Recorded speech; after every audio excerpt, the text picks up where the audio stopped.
Bueno, mi nombre es Adriana Laspina y la clase que vamos a dar hoy es diabetes y embarazo. Vamos a ver la diabetes gestacional, que es la diabetes que aparece en las embarazadas, y la pregestacional, que es la paciente diabética previa, diabética de chiquita o diabética tipo 2, que son en general pacientes de mayor edad que se embarazan. Las más complicadas de todas son las pacientes diabéticas pregestacionales, que son diabéticas de chiquititas. Bueno, algunos que estuvieron conmigo en el consultorio, la mayor cantidad de pacientes que tenemos son las gestacionales, que por suerte son las más fáciles de manejar. Bueno, la diabetes en el embarazo es una alteración del metabolismo hidrocarbonado. Antes de la semana 20 hay mayor sensibilidad a la insulina, disminuye la glucemia basal y aumentan los depósitos de glucógeno. O sea que antes de la semana 20 no hay riesgo o hay menos riesgo de desarrollar una diabetes del embarazo. Después de la semana 20 empiezan a aparecer un montón de hormonas que hacen más fácil la aparición de intolerancia a los hidratos de carbono o la aparición de diabetes gestacional. Después vamos a ver que hay varios factores de riesgo que hacen que algunas pacientes tengan más riesgo de tener una diabetes gestacional que otras. Bueno, y a partir de la semana 20 aumenta la resistencia de la insulina y puede aparecer en algunas diabetes gestacional. El screening para diabetes gestacional es universal, se lo pedimos a todas las embarazadas. Después veremos con las que tienen más riesgo si en algún momento del embarazo lo tenemos que repetir. Bueno, ¿qué le hace la diabetes al embarazo? Sobre el embrión puede tener mayor riesgo de malformaciones y aborto, sobre todo en las diabetes pregestacionales, la mujer que se embaraza con altos niveles de glucosa. En el feto puede interactuar sobre la madurez de los pulmoncitos del bebé y son bebés que tienen mayor riesgo de hacer síndrome de distrés respiratorio. Tardan más en madurar sus pulmones los hijitos de las mamás diabéticas. Pueden afectar sobre el crecimiento, mayor índice de macrosomía, que es lo que más tenemos que cuidar en la diabetes gestacional, sobre todo que el feto no sea macrosómico, que son bebitos grandes. Y también puede alterar la restricción de recrecimiento intrauterino, o sea que sean bebés más chiquititos. En general, las restricciones de crecimiento son más en pacientes diabéticas pregestacionales que tienen un daño vascular previo. Ese daño vascular también se da en los vasitos de la placenta y hace que al bebé le cueste crecer más. Y hay casos de óbito intrauterino, de muerte fetal también, los casos más graves. Y sobre el bebé a largo plazo, en la infancia y en la adolescencia, también puede aumentar en niños y adolescentes obesos, alteraciones metabólicas, y en el bebé recién nacido, miocardiopatía hipertrófica. Es más frecuente en hijitos de mamás diabéticas la miocardiopatía hipertrófica con hipertrofia del septum, que en general después revierte. La diabética de por sí tiene más riesgo de cardiopatía fetal que el resto de las pacientes. Pero si es la miocardiopatía hipertrófica, que es la más frecuente, después revierte. Hay que controlarlo con ecocardiogramas al bebé, pero después puede revertir. Bueno, diabetes gestacional. Para hacer el diagnóstico, primero tenemos que hacer la historia clínica, entonces tenemos que ver los antecedentes de esa mujer. Como antecedentes importantes, si tiene diabéticos en la familia, familiares de primer grado, antecedentes obstétricos, alguna malformación de otro bebé en otro embarazo no explicada, ni genéticamente, ni por algún agente teratogénico, una malformación no explicada puede deberse a la diabetes. Macrosómico anterior, vieron que en el consultorio vemos muchas pacientes que por ahí en ese embarazo no son diabéticas, pero tuvieron un bebé macrosómico grandote y me las mandan, bueno, porque es un antecedente importante para diagnosticar o no diabetes en este embarazo. Una mortalidad perinatal previa no explicada, que no tenga otra patología como una trombofilia o alguna otra cosa, una mortalidad no explicada, pudo haber sido por diabetes. Factores metabólicos de la mamá, sobrepeso u obesidad y diabetes gestacional en embarazos anteriores. Y la edad materna, en general mayor de 30 a 35 años, aumenta un poquitito el riesgo de diabetes gestacional que en una mujer menor.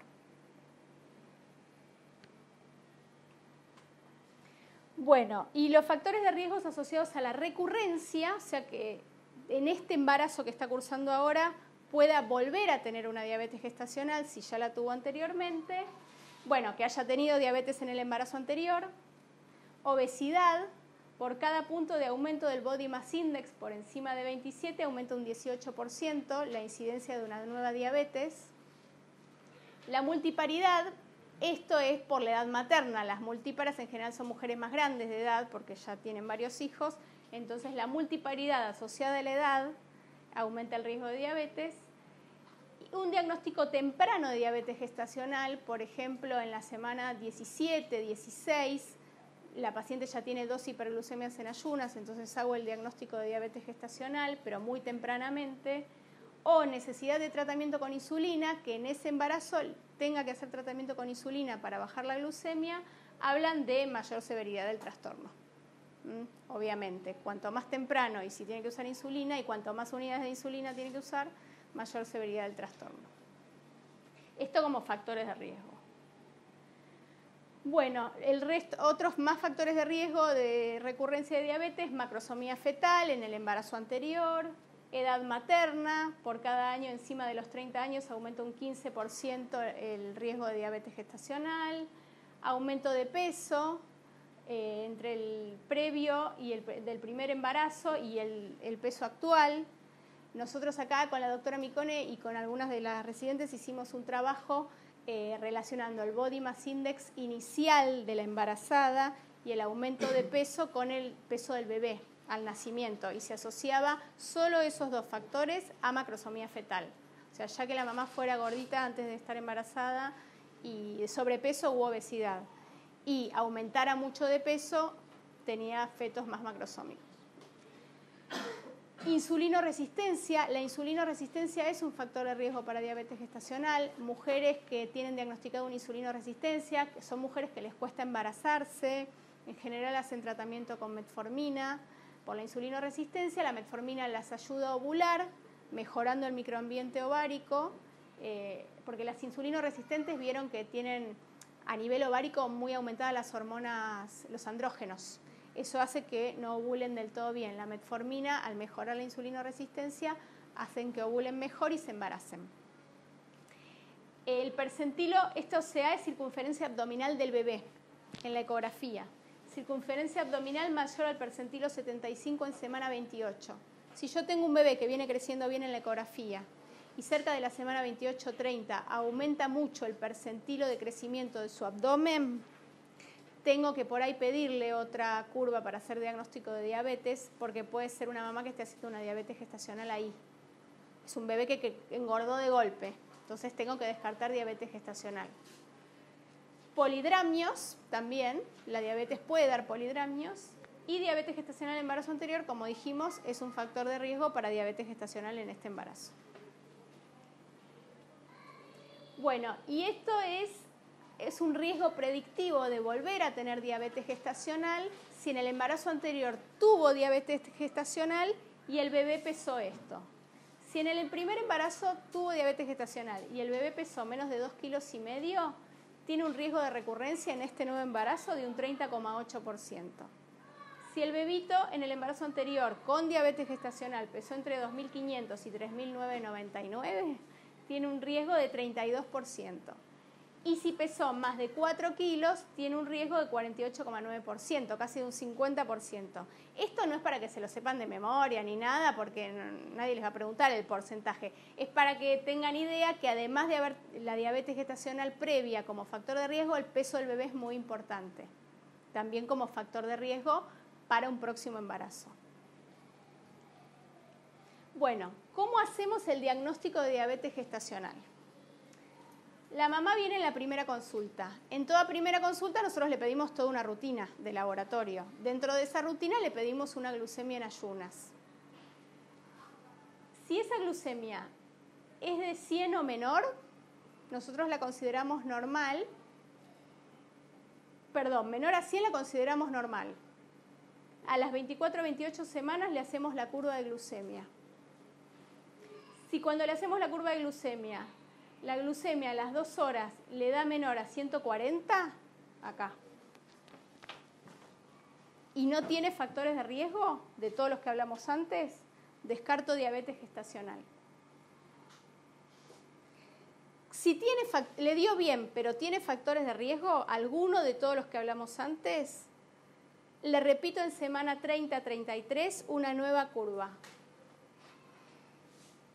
Si esa curva a las 2 horas la glucemia da menor a 140, descarto diabetes gestacional. Si en la primera curva, a las 24 o 28 semanas, la glucemia a las 2 horas le da mayor o igual a 140, hago diagnóstico de diabetes gestacional y ya no le repito nada más porque ya tengo el diagnóstico. ¿Cómo es la curva? La curva es sacarle sangre en ayunas, darle a tomar un líquido que tiene 75 gramos de glucosa, por eso se llama P75 la prueba, y a las 2 horas volverle a sacar sangre. En esas 2 horas la paciente tiene que estar quietita, no se puede ir del laboratorio, se tiene que quedar sentadita. No se puede ir a caminar, a correr, a irse a comprar algo, volver, no. Se tiene que quedar ahí y a las 2 horas le vuelve a sacar sangre. Si da 140 o más, es diagnóstico de diabetes gestacional. Pero ¿qué pasa si en alguna de las glucemias en ayunas que yo le voy pidiendo en el embarazo me da mayor a 100 el resultado en ayunas, en ayunas mayor o igual a 100? Se la tengo que repetir esa glucemia en ayunas. ¿Cuánto tiempo esperas? Y se la podés repetir dentro de los 15 días al mes. Se la repito y si hizo bien el ayuno, ¿no? Le tenemos que preguntar. Si vuelve a dar mayor o igual a 100, ya con eso hago el diagnóstico de diabetes gestacional y no le pido la curva, porque ya tiene 2 hiperglucemias en ayunas. De hecho, cuando se van a hacer la curva, si la glucemia en ayunas en el laboratorio les da alta, la suspenden, no se la hacen porque le da 200 en ayunas y le enchufan glucosa. Bueno, este es el diagnóstico para la Sociedad Argentina de Diabetes y para la Asociación Latinoamericana de Diabetes. Por estos valores nos regimos nosotros acá en el hospital y la mayoría de los hospitales del gobierno de la Ciudad de Buenos Aires, yo les diría casi todos. Hay otros valores que yo ahora después se los voy a decir, que son los valores de la Organización Mundial de la Salud, que son distintos a estos. Es más bajo en ayunas y más alto a las 2 horas de la glucosa. ¿Es el de 92? Claro, es el de 92-153. El otro día, vos estabas en el consultorio conmigo, que vino una paciente de la provincia con diagnóstico de diabetes gestacional y porque le había dado creo que 93 en ayunas. Y nosotros y le había dado la curva bien, y nosotros no la tomamos como diabética, le mandamos a repetir todo porque son los valores que nosotros acá no usamos. Pero para la Organización Mundial de la Salud varían un poco, después se los voy a dar porque en los exámenes de residencia a veces toman los valores para la Organización Mundial de la Salud. Así que por eso se los voy a dar. Claro, que en otra materia lo dan como eso. Claro. De hecho, por ahí vas a Salta y en Salta usan esos valores. Pero acá todavía usamos estos. Hicimos un consenso hace un par de años con el servicio de nutrición de acá y por ahora nos regimos por la Sociedad Argentina de Diabetes. SOGIVA, la Sociedad de Ginecología y Obstetricia de Buenos Aires, también toma esos valores. Así que nosotros, y en la mayoría de los lugares, nos regimos todavía por estos valores. Una pregunta, ¿qué pasa si las glucemias te da una mayor a 100 y la que sigue te da menor a 100? Le pido la curva. ¿Le pido la curva? Sí. Bueno, ¿esto entendieron? ¿Alguna duda? Bueno, entonces, criterios diagnósticos para diabetes gestacional. 2 o más glucemias en ayunas mayores o igual a 100, que era el algoritmo de este lado, mayores o iguales a 100, o normoglucemia en ayunas con prueba de sobrecarga anormal. Esas son las 2 formas de diagnosticar la diabetes gestacional. Para cualquiera. Después los valores de corte en ayunas y a las 2 horas dependerán de por qué valores nos regimos, pero son las formas de diagnosticar.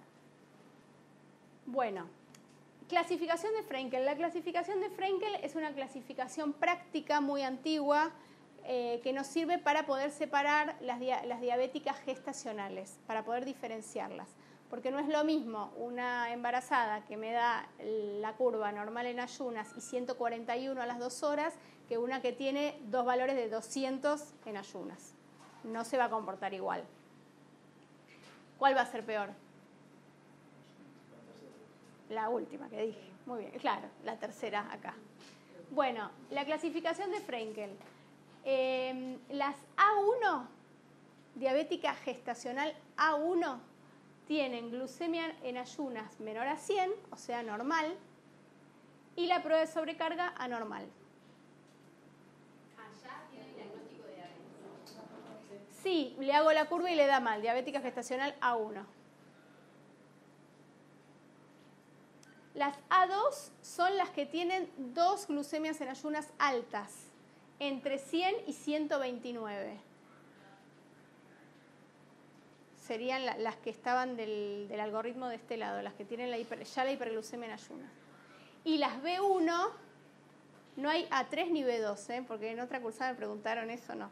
Hay B1, 2 glucemias en ayunas altas, pero mayores o iguales a 130. O sea, valores mucho más altos. En general, las A1 andan bien solo cumpliendo el plan de alimentación. Las A2, más o menos el 50% requiere insulina, el otro 50% no. Y las B1 casi todas requieren insulina. Obviamente las peores, como dijo ya el doctor, son las B1. Bueno. Esto es para que tengan una idea de todas estas hormonas que empiezan a elevarse a partir de la semana 20 del potencial diabetogénico de cada una. Tampoco es para que lo sepan de memoria ni nada de eso. De todas las hormonas que tiene la mamá en sangre, la progesterona y el cortisol, obviamente el cortisol, son las que mayor potencial diabetogénico tienen. La somatotrofina coriónica, que es el lactógeno placentario, esta empieza a fabricarse a partir de la semana 20 en la placenta, también tiene mucho que ver, el pico lo hace en la semana 26, también tiene mucho que ver con la diabetes gestacional. Por eso es que la primer curva se pide en la semana 24 a 26 y la segunda, si es que le tiene indicación, en la semana 30 a 33, porque tiene que ver con los picos de estas hormonas. Esto es información general, tampoco lo tienen que saber de memoria. Bueno, prueba de tolerancia oral a la glucosa, valores normales según la Organización Mundial de la Salud. No son los que nos regimos acá, pero estos sí, sépanlos porque está bueno también saber las diferencias entre algunos criterios diagnósticos y otros. Para la OMS, en ayunas el valor normal es 92, o sea que en ayunas pide un valor menor que la Sociedad Argentina de Diabetes. A la hora, si es que le saco a la hora, porque le puedo sacar o no, a la hora 180 y a las 2 horas 153, mientras que para los otros criterios es 140. O sea, estos criterios le exigen a la paciente un valor menor en ayunas, pero le dan como un valor mayor a las 2 horas. Se hicieron un montón de trabajos para ver si con estos criterios teníamos más diabéticas, menos con el otro, pero en general son muy parecidos. Después van a ver que cuando se hace el control de diabetes, que la paciente se tiene que pinchar el dedo y hacer los hemoglucotest todos los días, se le pide un valor en ayunas de 90 o menos. Así que ahí en el control metabólico, ya con la paciente diabética, nos equiparamos a los valores de la OMS.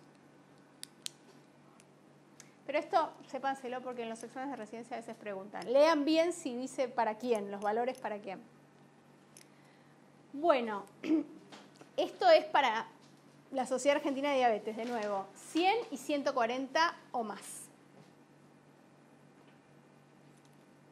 Bueno, la diabetes gestacional es mucho más frecuente que la pregestacional, que la diabetes tipo 1. No produce abortos ni malformaciones en general, que es lo que les decía antes. Puede provocar macrosomía y trastornos metabólicos feto-neonatales. Se puede repetir en otros embarazos y está en discusión si predispone a que esa mamá, cuando sea más grande, a los 50, 60 años, pueda hacer una diabetes tipo 2. Y que ese niño adolescente pueda ser un niño con más tendencia a sobrepeso o a la obesidad y con mayor riesgo de diabetes. Eso está en discusión. El objetivo principal en la diabetes gestacional es evitar la macrosomía fetal, porque el bebé macrosómico puede complicarse durante el parto, porque el bebé macrosómico de la mamá diabética en general lo que tiene grande es la panza, el abdomen, y los bebés que tienen el diámetro abdominal grande tienen también los hombros grandes. Entonces puede ser un dificultoso en un parto, puede hacer una distosia de hombros, que cuando sale la cabecita y se traban los hombros atrás del pubis, que eso es una emergencia obstétrica muy difícil de resolver. Y para evitarla, la forma es prevenir la macrosomía fetal. Entre dos bebés macrosómicos, o sea, grandotes, tiene más riesgo de hacer una distosia de hombros el que es hijo de una mamá diabética que el que es macrosómico pero la mamá no es diabética, porque los bebitos hijos de mamás diabéticas acumulan más la grasita en el abdomen y en los hombros. Por ahí el otro bebé también pesa 4 kilos, pero es más largo. Es un bebé que por ahí genéticamente iba a ser grandote, pero no es un bebé de un hijo de una mamá diabética. Y después el otro objetivo es que esa mamá regule bien su metabolismo durante todo el embarazo para que el bebé cuando nazca pueda regular bien su glucosa. Porque si no, los bebés en general cuando nacen, sobre todo los más gorditos, pueden hacer hipoglucemias, porque están acostumbrados a un nivel de glucemia alto intraútero y cuando nace la insulina también pasa a la placenta. Entonces cuando nace por ahí tiene mucha insulina de su mamá en respuesta a esa glucemia siempre alta, pero a ellos le hacen hipoglucemias.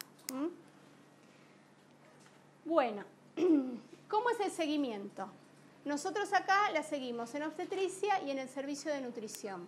Una vez hecho el diagnóstico, las nutricionistas le hacen un plan de alimentación adecuado a su peso, a su embarazo y a su diabetes. Y se hacen 4 a 6 determinaciones capilares con hemoglucotest pinchando el dedo por día. Para las gestacionales en general es en ayunas y 2 horas postprandial. Si se pueden hacer más, mejor, pero las tiritas reactivas son caras, a veces es difícil conseguir los aparatitos. Entonces lo mínimo ideal es en ayunas y 2 horas después del almuerzo y 2 horas después de la cena. En ayunas el valor ideal es entre 60 y 90. Más de 90 sería alto y tampoco queremos que hagan hipoglucemias, porque la hiperglucemia sostenida es peligrosa para el feto y para la mamá, pero una hipoglucemia aguda es muy peligrosa para el feto. Entonces la idea es que tampoco hagan hipoglucemia. Preprandial entre 60 y 120 y postprandial, que sería el más importante, a las 2 horas tiene que ser menor a 120. De valores, acuérdense, el de ayunas entre 60 y 90 y 2 horas postprandial. Fíjense que acá ya a la que es diabética y que está haciendo la dieta y que se está controlando, le exigimos valores más bajos. Le exigimos 90 en ayunas y 120 2 horas después de comer. ¿Esto es con insulina? ¿Con insulina? No, ¿Solo es dieta? solo dieta. Después, O sea, ¿es auto para todas. Después yo voy a ver, todas empiezan así. Y después en general de una semana, 10 días de controles, que los traen anotados en un librito, miro los controles. Si el 80% de los controles están bien, sigue así. Si no tiene el 80% de los controles bien, depende de los valores que tenga, se le agrega insulina. Sí, eso lo maneja. ¿La va con insulina? ¿Ni la B1? No. Pero por ahí a una B1, en vez de darle 7 a 10 días de control, le dicen, bueno, hacete 2 o 3 días y la hacen volver. Sí. No, porque tampoco querés que haga una hipoglucemia de golpe. Bueno, otra cosa que me puede servir para el control es la hemoglobina glicosilada. ¿Se acuerdan que la hemoglobina glicosilada me marca la memoria de las glucemias 6 semanas anteriores? Y la fructosamina. Se las pedimos a todas. Esto me sirve más para las pregestacionales igual. Bueno, y para el autocontrol metabólico hay que enseñarles a las pacientes, motivarlas, se las ayuda. En general, comparado a cuando yo era residente, la verdad que no tienen problemas para conseguir las tiritas reactivas, los aparatitos. vienen 2 veces por semana a nutrición, a vernos a nosotros, como que es mucho más fácil ahora manejarlas ambulatoriamente que antes. Antes por ahí había que internarlas para enseñarles cómo controlarse, para que coman lo que tienen que comer. Ahora por suerte el control ambulatorio ha mejorado. Bueno, y de no lograr la educación para que hagan esto, la tenemos que internar para, aunque sea perfilarla una semana acá en el hospital y ver si requiere o no insulina. Bueno, ¿cómo la sigo obstétricamente? Tengo que ver que el bebito esté creciendo bien.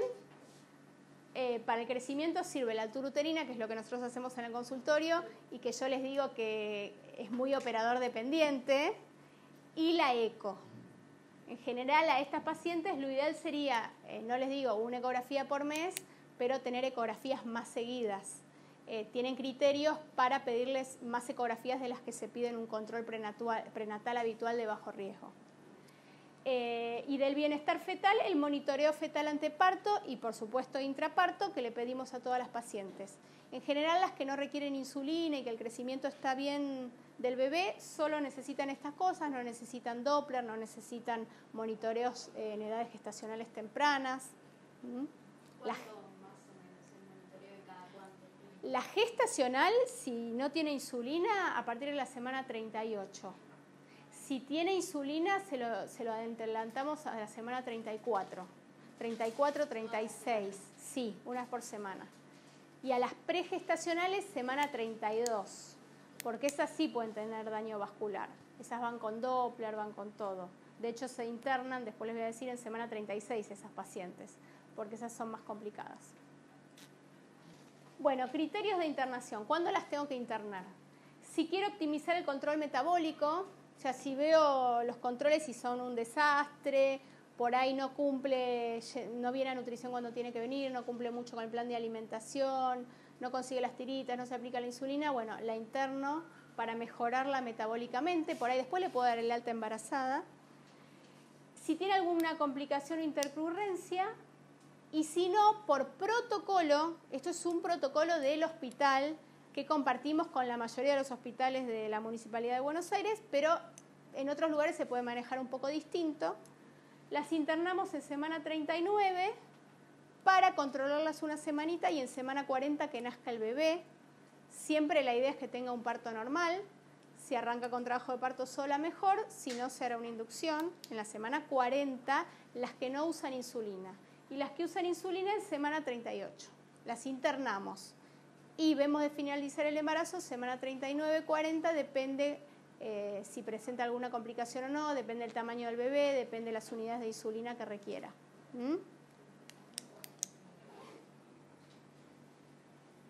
Bueno,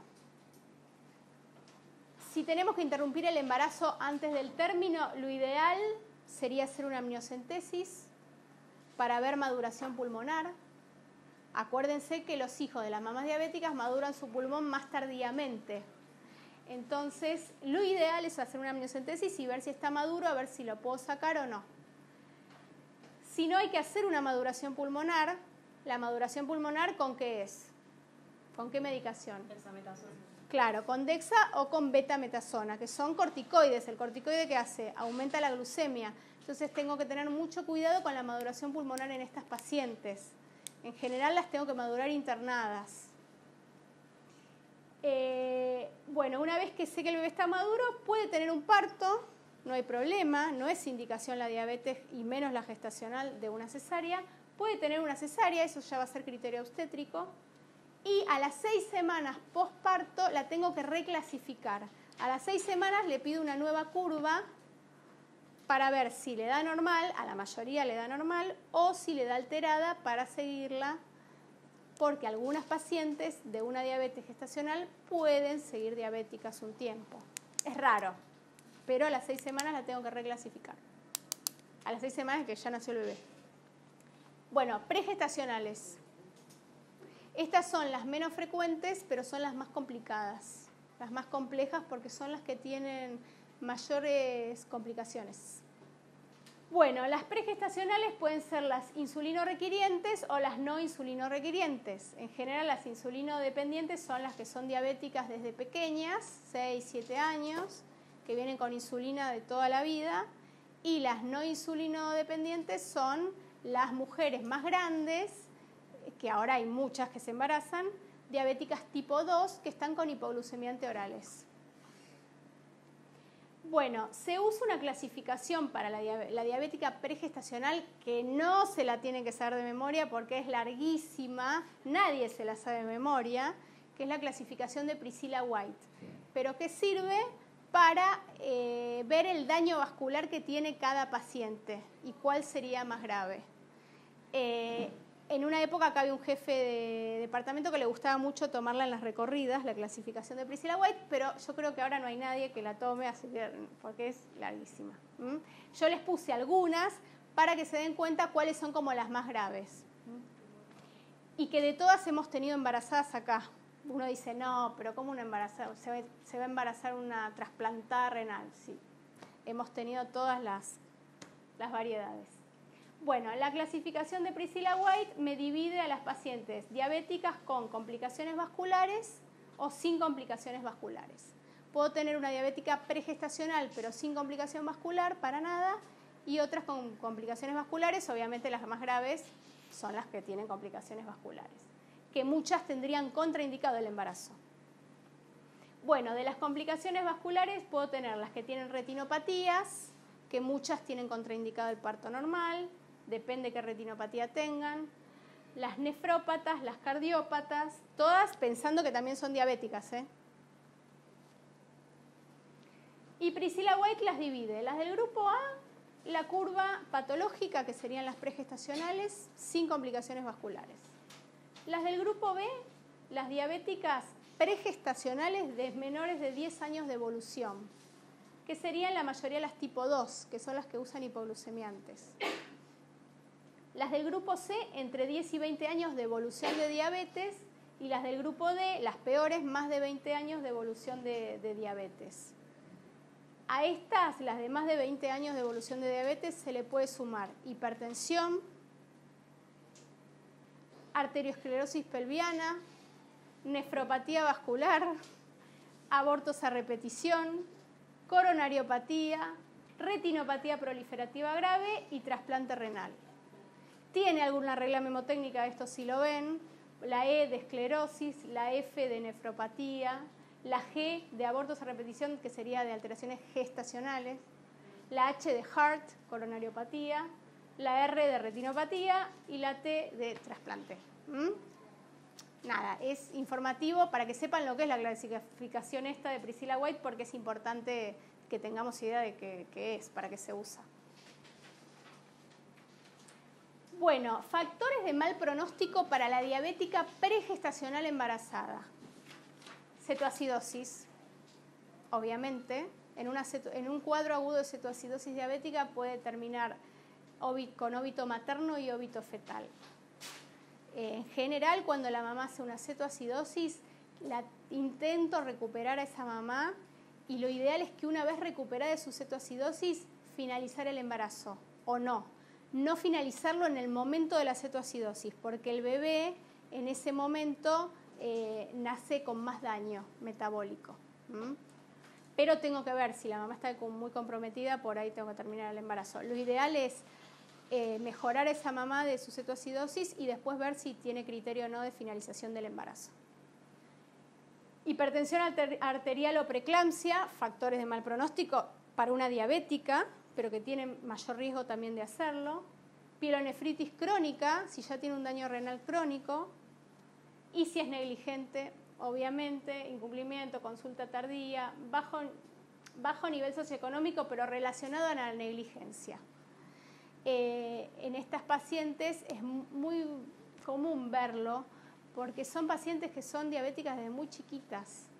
Entonces llega un momento, sobre todo cercano a la adolescencia, como muchas enfermedades crónicas, que también lo vemos en las HIV positivas que se contagiaron de su mamá al nacer, llega el momento de la adolescencia y de la edad fértil que se cansan del embarazo y es su peor momento, y es cuando se quedan embarazadas, porque dejan la medicación, dejan el control, y esas son las más peligrosas, porque las diabéticas se embarazan con glucemias altísimas, tienen malformaciones, son pacientes difíciles. Bueno, ¿cómo las sigo? A estas pacientes voy a necesitar más controles de todo tipo, no solo metabólicos, sino obstétricos. Si la engancho a tiempo antes de la semana 12, lo ideal es que le haga el screening cromosómico del primer trimestre o NT+. ¿Saben cuál es ese? Les dio Facundo la clase, ¿no? El de la translucencia, bueno. Ese es muy importante, porque si yo tengo una mujer diabética que se embarazó con altos niveles de glucemia, tiene más riesgo de hacer malformaciones cardíacas, que ya las puedo ir detectando en este estudio, y de alteraciones cromosómicas, tienen más riesgo. Entonces lo ideal es pedírselo. En el segundo trimestre, la eco para el diagnóstico de malformaciones, que es la ecografía del scan fetal detallado, que se hace entre la semana 19 y la 22, donde le miran todos los órganos al bebé, incluida la cara, el paladar, los labios, el corazón. Eso se pide en el segundo trimestre. También tengo una herramienta para hacerla en la semana 16, que es la alfa-fetoproteína. La alfa-fetoproteína sirve para descartar malformaciones del tubo neural, que en general ahora se descartan perfectamente en la ecografía de la semana 12, donde le miran la nuca, le miran la cabecita, le miran la columna. Pero si no la pude hacer o no llegué a tiempo, existe la alfa-fetoproteína también. Ahora igualmente con la ecografía nos ayudamos mucho más. Por eso van a ver que no a todas le pedimos alfa-fetoproteína, porque... Y en el tercer trimestre, acá sí es una ecografía por mes ideal para ver cómo está creciendo ese bebé. Algunas, si empieza a dar alterada, le pido la biometría, que es medir al bebé por ecografía cada 15 días. Ecocardiograma fetal en la semana 24 aproximadamente. El ecocardiograma fetal es una ecografía del corazón del bebé intraútero, que la hacen los cardiólogos infantiles, porque estas pacientes tienen mayor riesgo de cardiopatía fetal. Acuérdense de la hipertrofia del septum y de otras cardiopatías, no solo de la hipertrofia del septum. La pregestacional, que se embaraza con altos valores de glucemia, tiene mayor riesgo de todas las cardiopatías. Algunas, el que le haga el ecocardio nos va a pedir que se lo repitamos, y otras se lo repiten al bebé apenas nace. Y evaluar el bienestar fetal, ya sea por el automonitoreo de movimientos fetales, el monitoreo anteparto, inicio en estas pacientes en la semana 32, y el Doppler, que es la ecografía que me mide cómo le está llegando la sangre a ese bebé a través de la placenta y cómo la está distribuyendo ese bebé, sobre todo las que tienen hipertensión, nefropatía y retinopatía, sobre todo a esas, pero se lo pedimos a todas, porque las diabéticas de larga data asumimos que tienen un daño vascular. ¿Vieron como los criterios de elegibilidad de la OMS para los anticonceptivos, que según los años de diabéticas aceptan algún anticonceptivo o no? Bueno, es parecido a esto. Piensen que muchas con muchos años de diabetes tienen contraindicado los anticonceptivos hormonales, y acá están embarazadas con un montón de hormonas. Por eso es que las tenemos que controlar bien, a la madre y al niño. Bueno, criterios de internación. Un embarazo no programado, paciente negligente, aunque sea una semana, para controlarla bien y educarla en el autocontrol. Si se descompensan metabólicamente, obviamente, en estas pacientes hay mucho más internaciones por mal control metabólico que en las otras. Complicaciones obstétricas, cualquiera, polidramios, oligogamios, restricción de crecimiento, macrosomía, negligencia, y si no, por protocolo, aunque esté todo bien, las internamos en semana 36, porque a partir de este momento empiezan las mayores complicaciones. Internadas les hacemos monitoreo fetal todos los días, Doppler semanal, biometría cada 15 días, y ante la menor duda están internadas y se finaliza el embarazo. Igualmente, por protocolo, el embarazo se finaliza en semana 38. Estas no llegan nunca a las 40, se finalizan en semana 38. No es indicación de cesárea absoluta, pero son las que más índice de cesárea dentro del grupo de diabéticas tienen, porque piensen que estoy finalizando un embarazo a las 38 semanas, que por ahí no está maduro del todo el cuello, del útero y las condiciones obstétricas como para que te den un parto, entonces es más difícil, y son bebés grandes, ya a las 38 semanas son bebitos grandes. Bueno, finalización del embarazo por causas miles, sufrimiento fetal, preeclampsia severa o eclampsia, restricción de crecimiento, RPM, hemorragia de la segunda mitad, nefropatía, retinopatía. Todas estas causas, menos el sufrimiento fetal y restricción, que también son maternas. A veces el bebé está bien, pero el nefrólogo nos dice, no, finalicen el embarazo porque el riñón cada vez está empeorando más. Bueno, tratamiento, dieta, ejercicio, insulina y los controles obstétricos que nosotros le hagamos. Bueno, la dieta tiene un calorímetro, obviamente cada paciente no es lo mismo la que pesa 100 que la que pesa 60. Se calcula de 25 a 35 kilocalorías por kilo por día, tiene que tener un 60% de hidratos, 20 a 25 de proteínas, 15 a 20% de grasas. Esta es la indicación médica que después se manda a alimentación, que son las licenciadas en nutrición que le arman todo bien escrito, qué tiene que comer, cuánto tiene que comer de cada cosa. Tiene que tener desayuno y merienda, tiene que tener 2 comidas principales diarias y 2 colaciones. En general las colaciones pueden ser una a media mañana y otra después de cenar, tipo 11 de la noche. Ahí hay una colación, para que no hagan una hipoglucemia durante la madrugada. Las colaciones son yogures, manzanas, frutas. Bueno, insulina. Insulina para todas las diabéticas pregestacionales. En general, a la mayoría de las diabéticas gestacionales con hiperglucemias en ayunas, las A2 y las B1, en general, según los controles. Por excepción, alguna diabética gestacional A1, las que tienen la curva alterada nada más, pero que empieza a presentar glucemias postprandiales alteradas, mayores a 120 a las 2 horas, muchas, no una, muchas, más del 80% de los controles. Y bueno, lo de la insulina, intentar el tratamiento con insulina humana. Bueno, tratamiento preventivo, educar, cursos, afiches de promoción, programar el embarazo. Esto es re importante, sobre todo para las diabéticas pregestacionales. Deberían embarazarse con una hemoglobina glicosilada menor a 6, menor a 5 ideal, o sea que el embarazo sea programado. Detectar la diabetes gestacional en todas las embarazadas, por eso ahora el screening es universal. Y entrenar a la paciente y si se puede a la familia también para que la ayuden con el tema de la comida, de los pinchacitos. Bueno, y otra cosa que les quería decir con respecto a la finalización del embarazo. Si tenemos un bebé de una mamá diabética que pesa por ecografía más de 4,5 kilos, por más que la paciente empiece con trabajo de parto, tengo que hacer una cesárea. Porque es una diabética con un bebé de más de 4,5 kilos, peso estimado, por ahí pesa más, pesa menos. Entonces tiene más riesgo de distocia de hombros. Si yo no lo sé, porque la señora no se controló y viene acá en el periodo expulsivo, y en el periodo expulsivo hace una distocia de hombros, bueno, yo no sabía que el bebé era tan grande. Pero si es una paciente controlada y yo sabía que pesaba más de 4,5 kilos, no puedo intentar un parto por el riesgo de la distocia de hombros.